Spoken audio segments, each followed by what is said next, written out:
Hello friends, તો આજે હું તમારી સાથે ખૂબ જ ઉપયોગી આઈડિયા શેર કરવાની છું। બધા જ આઈડિયા ખૂબ જ કામના છે, તો એન્ડ સુધી જરૂરથી જોજો અને સારો લાગે તો લાઇક કરજો। તો ચાલો વિડીયોને સ્ટાર્ટ કરીએ। તો ક્યારેક શું થાય છે કે આ રીતે આપણે ઘરમાં દૂધ લઈ લઈએ અને આપણે અચાનક જ ક્યાંક 8-10 દિવસ માટે બહાર જવાનું થાય ને, તો આપણે દૂધને હવે શું કરવાનું, કઈ રીતે સાચવવાનું, તો તેના માટે એક સરસ ટિપ્સ હું બતાવું છું। તેના માટે આપણે શું કરવાનું, આ રીતનું જે આપણે જેમાં આઈસ બરફ જમાવીએ ને તે રીતની ટ્રે લઈ લેવાની આપણે, અને તેની અંદર આપણે જેટલું પણ દૂધ હોય ને આ રીતે ફિલ કરી દેવાનું, અને તેને આપણે ફ્રીઝરમાં જે આપણે બરફ જમાવીએ છીએ ને એમાં જ આપણે રાખી દેવાનું। તો તેનાથી આપણે દૂધ ખરાબ પણ ન થાય અને બગડશે પણ નહીં। આ રીતે તમે રાખીને બહાર ગામ જઈ શકો છો, જો દૂધને આ રીતે આપણે, અને ત્યાર પછી જ્યારે પણ આવીએ ને તો આ રીતનું તમને દૂધ જમેલું મળે, અને તેને આપણે જો સહેલાઈથી આપણે વાટકી લઈ અને તેમાં બધા જ જે આપણે દૂધ જમાવેલું હોય ને તેને આ રીતે આપણે કાઢી લેવાનું, કોઈ વાટકામાં કે તપેલીમાં। વધારે હોય તો આપણે તપેલીમાં કાઢી અને તમે 10 મિનિટ માટે આ રીતે રાખી દેવાનું। ઓગળી જશે ને તો તમને એવું ને એવું ફ્રેશ દૂધ મળશે। તો આવીને તરત આપણે દૂધ ના લઈ શકીએ, તો આપણે દૂધ કામમાં પણ આવી જાય અને સચવાઈ જાય। તો સારો લાગે તો આઈડિયા તો લાઈક જરૂરથી કરજો। તો ચાલો હવે આપણે નેક્સ્ટ આઈડિયા જોઈ લઈએ। તો જો ચોમાસાની સિઝનમાં તમારી ઘરમાં કે રસોડામાં જો ખૂબ જ માખીઓ આવતી હોય ને, તો તેના માટે આપણે શું કરવાનું, આ રીતે આપણે એક વાટકીમાં પાણી લઈ લેવાનું, જો વાટકામાં કે વાટકીમાં, અને ત્યાર પછી આ રીતનું જે કોફી પાવડર આવે છે ને, આ રીતે મારી પાસે પાઉચ છે નાનું, તમારી પાસે જે પણ સીસીવાળું કે કોઈ પણ ચાલે, આ રીતે પછી ચમચીમાં લઈ અડધી ચમચી કે 5 ચમચી જેટલું લઈ અને ત્યાર પછી આપણે પાણીમાં ઓગાળી લેવાનું સરસ રીતે। તમારે વધારે પ્રમાણમાં હોય તો વધારે લઈ લેવાનું કોફી પાવડર આ રીતે, અને આ રીતે સરસ ઓગાળી અને જ્યાં પણ માખીઓ આવતી હોય ને ત્યાં રાખી દેવાની। અને આ રીતે જો તમારે ન કરવું હોય ને, તો જો તમે રોટલી કરી લો ને તવો ગરમ હોય ને તેની ઉપર પણ તમે અડધી ચમચી જેટલી કોફી નાખીને તેનો ધુવાણો પણ કરી શકો છો। તેનાથી પણ રસોડામાં બધી માખી દૂર થઈ જશે।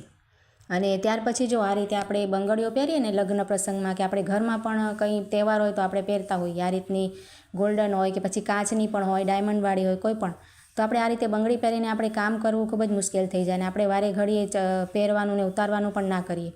તો તેના માટે તમારી બંગડી ખરાબ ન થાય તેના માટે એક સરસ આઈડિયા બતાવું છું। જો આ રીતનું કોઈ રબડ હોય ને આપણી પાસે માથામાં નાખીએ ને, એ આપણે આ રીતે લઈ લેવાનું અને હાથમાં પહેરી લેવાનું, કોઈ પણ રબડ તમારી પાસે આ રીતના હોય ને, અને આપણી જે બધી બંગડી છે ને તે રબડમાં આપણે સરસ રીતે કવર કરી નાખવાની। તો જેના નવા લગ્ન થયા હોય ને તેમને તો ચૂડીઓ ખાસ કરીને બંગડી પહેરેલી જ હોય છે, અને કાચની પણ કોઈ પહેરે છે। તો આ રીતે જો તમારે બધા કામ પણ સરળતાથી થઈ જશે। તમારા લોટ બાંધો હોય તો બંગડી નડે પણ નહીં, તમે પોતા પણ કરી શકો, બધા કામ પણ સરળતાથી કરી શકશો। આઈડિયા નાનો છે પણ ખૂબ જ કામનો છે। જો આ રીતે બંગડી આપણી એકદમ સેફ રહે, ખરાબ પણ ન થાય, પાણી પણ ન અડે, તો આઈડિયા જરૂરથી ટ્રાય કરજો આ। ત્યાર પછી જો કોઈના ઘરમાં છે ને બોટલ શેમ્પૂની ના વાપરતા, આ રીતના જે પાઉચ આવે છે ને 1 રૂપિયાવાળા, તે ઘણા બધા ઘરમાં વપરાતા હોય છે। તો ક્યારેક શું થાય કે આપણે થોડોક જ શેમ્પૂ જોતો હોય, કોઈના વાળ નાના હોય કે કંઈ પણ હોય, તો આપણે તેના માટે આપણો પેકેટ ખુલ્લું રાખીએ ને તો તે ખૂબ જ વેસ્ટ થતું હોય છે। તો તેના માટે આપણે આ રીતે તેને કટ કરવાનું। જો પહેલાં ઉપરથી વધારે નહીં કાપવાનું, ફક્ત આટલું નાનું જ આપણે પીસ કાપવાનું છે। જો આ રીતે હું તમને બતાવું છું ને એ રીતે આપણે કટ કરવાનું, અને ત્યાર પછી આ રીતે કાપવાનું। જો આ રીતે તમે શેમ્પૂની કટિંગ કરી લો, અને ત્યાર પછી આપણે શું કરવાનું, આને છે ને આ રાખવાની આપણે, ત્યાર પછી છે ને આ જે પાઉચ છે ને આપણે તેમાંથી જેટલું પણ શેમ્પૂ જોઈતું હોય ને એટલું લઈ લેવાનું। જો અને ત્યાર પછી છે ને આ રીતના જો તેને ફોલ્ડ કરવાની, એની છે ને પટ્ટી આ રીતે એકદમ પાતળી આપણે પટ્ટી તેની ફોલ્ડ કરી લેવાની। તમે વિડીયોમાં જોઈ શકો છો ને એ જ રીતે આપણે ફોલ્ડ કરી લેવાનું આ રીતે। અને ત્યાર પછી જે આપણે બીજું આપણે કાપ્યું હતું ને, મેં તમને પટ્ટી બતાવી હતી ને, તેની અંદર આપણે આ રીતની તેની જે ધાર છે ને તેમાં આ રીતે પરોવી દેવાનું। જો જ્યાં સુધી આપણું શેમ્પૂ હોય ને ત્યાં સુધી સરસ ખેંચીને તમે બંધ કરી દેશો ને, તો એકદમ તમારો પાઉચ એકદમ ઢોળાશે બી નહીં અને એકદમ પેક જેવું થઈ જશે। જો આ રીતે આપણે ઊંધું પણ કરીએ ને તોય ન નીકળે। તો આઈડિયા એકદમ નાનો છે પણ સરસ છે, જરૂરથી ટ્રાય કરજો। હવે ત્યાર પછી છે ને આપણે શું થાય છે કે આ રીતના જે લીલા મરચાં આપણે બજારમાંથી લઈ આવીએ ને, ક્યારેક બહુ તીખા હોય તો આપણે તેને કાપીએ ને તો હાથમાં ખૂબ જ બળતરા થાય।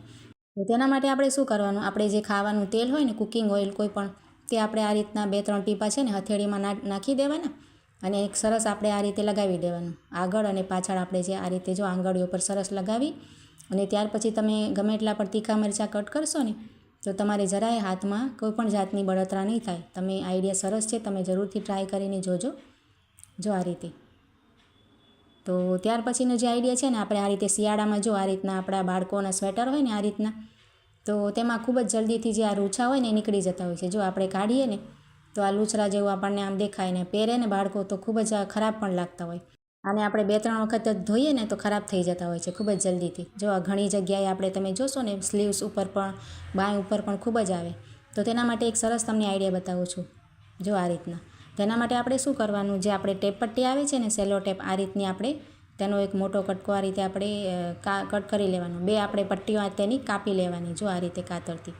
અને તે આપણી 2 આંગળીઓ હોય ને તેમાં આ રીતે આપણે લગાવી દીધી છે. જો ચોંટાડવાનો ભાગ આપણે ઉપર રાખવાનો છે, એ રીતે આપણે ચોંટાડવાની. ત્યાર પછી આપણે જો જ્યાં પણ લૂછરા હોય ને ત્યાં આ રીતના તમારે ટેપ પટ્ટીથી આ રીતે ઘસવાનું. જો આંગળીઓને આ રીતે ઘસવાનું. તમારી પાસે જો પોળી આવે છે ને ટેપ પટ્ટી તે હોય ને તો તમારે વધારે સરસ રીતે આખી 4 આંગળીઓ પર ચોંટાડીને આ રીતે આપણે કરવાનું. તો તમે જોઈ શકો છો ને બધા જ લૂછરા છે ને એ ટેપ પટ્ટીમાં આવી ગયા છે. જો આ રીતે તમારે જ્યાં પણ તમને લાગે ને કે વધારે લૂછરા છે તો આ રીતે કરી લેવાનું. તો સરસ તમારું થઈ જશે સ્વેટર નવા જેવું. તો આઈડિયા બધા સારા લાગ્યા હોય તો લાઇક કરજો અને ચેનલને સબસ્ક્રાઈબ જરૂરથી કરજો.